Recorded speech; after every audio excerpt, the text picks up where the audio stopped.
اهلا وسهلا بكم متابعينا في كل مكان. جايبين لكم النهارده منتج جديد، بس هو مش جديد، احنا اتكلمنا عليه قبل كده كذا مره. الجديد هو طريقه الاعداد وطريقه التشغيل. احنا نزلنا كذا فيديو وكذا برنامج عن طريقه تشغيل الكاميرا الاي 9، بس لقينا ان تعليقات الناس بتقول ان الكاميرا مش شغاله على البرامج اللي احنا اتكلمنا عليها، فجبنا الكاميرا اللي هم بيقولوا عليها. طلع ان في اصدار جديد نزل موجود دلوقتي. لما تيجي تعمل سيرش بالواي فاي بتاع الموبايل هتلاقي اولها اكس اي اي. الكاميرا الاولى اكس اي اي لازم تشتغل عن طريق برنامج تاني، مش البرنامج اللي احنا قايلين عليه قبل كده. والنهارده هنوريكم طريقه الاعداد وطريقه التشغيل. هي نفس الكاميرا ونفس الشكل ونفس كل حاجه، بيختلف بس طريقه البرمجه. تمام. هو احنا بس كنا بنقول كذا مره ان احنا يفضل ان احنا نشغل الكاميرا عن طريق مصدر مباشر. هي طبعا فيها بطاريه، بس يفضل ان احنا نشغلها ونجربها عن طريق مصدر مباشر. البرامج القديمه اللي احنا كنا بنقول عليها اسمه جي اكس ال كام. النهارده هنخليكم تنزلوا برنامج الاكس اي اي او دي او يو عشان خاطر تشغلوا الكاميرا. هنفتح البرنامج بالمنظر ده كده. هنبدأ من جديد اهو. بنفتح البرنامج بالمنظر ده.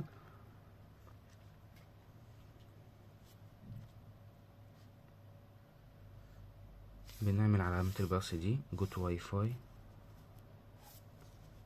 طبعا هي دي الكاميرا اللي اولها اكس اي اي اكس، بنعمل عليها كونكت. تمام. بنعمل باك، بنعمل سيرش هنا كده فوق،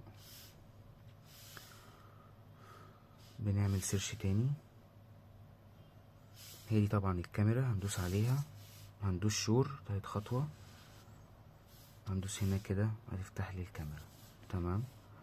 طبعا دينا شايفين جودة الصورة وسرعة الحركة. كده احنا وصلنا الكاميرا بالابليكيشن. طيب عايزين نوصلها بقى بالواي فاي. هندوس على الترس اللي فوق ده، هنقول له واي فاي. هيعمل سيرش عن الشبكات المتاحة. طبعا نختار الشبكة اللي احنا عايزين نعمل عليها كونكت. تمام. وليكن دي مثلا. هنكتب الباسورد بتاع الواي فاي بتاعها.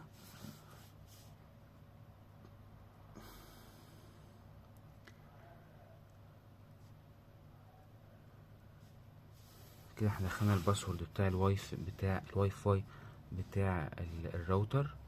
هنعمل كده تاني، هيبدأ يحمل ويشغل لنا الكاميرا عن طريق الواي فاي.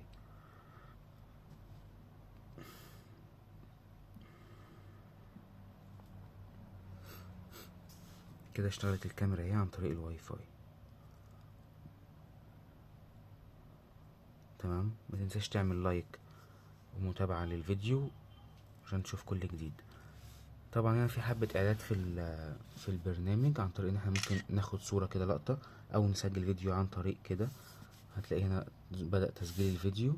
تمام. هنا في ليد بيكون منور في الكاميرا، ممكن نشغله او نفصله عن طريق هنا. وهنا كده لو حابين نسمع صوت الكاميرا، طبعا بيبقى فيها صوت وصورة. طبعا ينقل الصوت من الكاميرا يطلع لك هنا في الفيديو. متنساش تعمل لايك ومتابعة للقناة عشان تشوف كل جديد، وشكرا.